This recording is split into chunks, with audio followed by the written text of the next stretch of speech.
રાજ્ય સરકારના અગત્યના બે કાર્યક્રમો સ્વચ્છતા હી સેવા અને સેવા સેતુ કાર્યક્રમ બંને કાર્યક્રમો 17મી સપ્ટેમ્બરથી ગુજરાતમાં લોન્ચ થઈ રહ્યા છે। સ્વચ્છતા હી સેવાની વાત કરીએ તો ગુજરાત સરકારે એવું નિર્ણય કર્યું છે કે 17મી સપ્ટેમ્બરથી 31 ઓક્ટોબર સુધી આ કાર્યક્રમ લંબાવવામાં આવ્યો છે। આ વખતની જે થીમ છે એના ઉપર ફોકસ કરીએ તો જે શહેર અને ગામમાં ગાર્બેજના પોઈન્ટ છે અથવા બ્લેક સ્પોટ્સ જેને કહેવાય આવા પોઈન્ટ્સ આઈડેન્ટિફાઈ કરવામાં આવશે અને આવા પોઈન્ટ્સની સવાર અને સાંજ બે વખતનું સૂચન કરેલ છે કે બે વખતે નગરપાલિકા અને પંચાયતોની સફાઈ કરવામાં આવે। આ ઓવરઓલ કાર્યક્રમમાં થીમ બેઝડ કાર્યવાહી કરવામાં આવશે।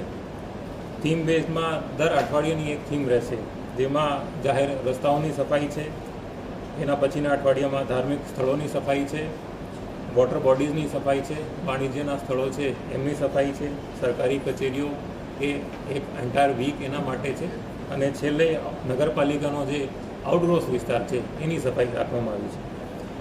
જે સેવા સેતુનો કાર્યક્રમ છે એ ક્લસ્ટર ફોર્મેટમાં છે। એક ક્લસ્ટરના મોટા ગામમાં આ સેવા સેતુનો કાર્યક્રમ યોજવામાં આવશે। સવારે 9 વાગ્યાથી સાંજના 5 વાગ્યા સુધી તમામ તાલુકાની કચેરીઓ છે એમના અધિકારીઓ અને સ્ટાફ એ આ જગ્યા ઉપર હાજર રહેશે। સરકારની ઘણી સેવાઓ જે છે એ સેવા સેતુના માધ્યમથી લોકો સુધી પહોંચાડવામાં આવશે।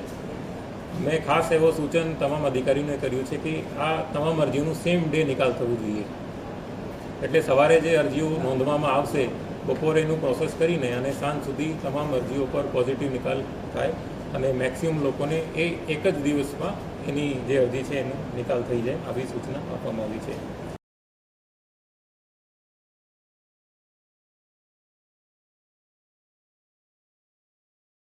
આપણે આ સફાઈ કર્યા પછી જનરલી થોડાક દિવસોમાં ફરી પાછો ત્યાં કચરો થઈ જતો હોય છે, એટલે સરકારશ્રી દ્વારા આ વખતે વિશેષ સૂચનાઓ એવી આપવામાં આવેલી છે કે આ જગ્યાઓ ઉપર પ્લાન્ટેશન કરવામાં આવે। એટલે આજે આપણે બીજો જે મુદ્દો છે એક પેડ માકે નામ એના અનુસંધાનમાં આ જગ્યાઓ ઉપર પ્લાન્ટેશન કરવામાં આવે, બેસવા માટેના બ્લોક એટલે કે બાકડાઓ મૂકવામાં આવે।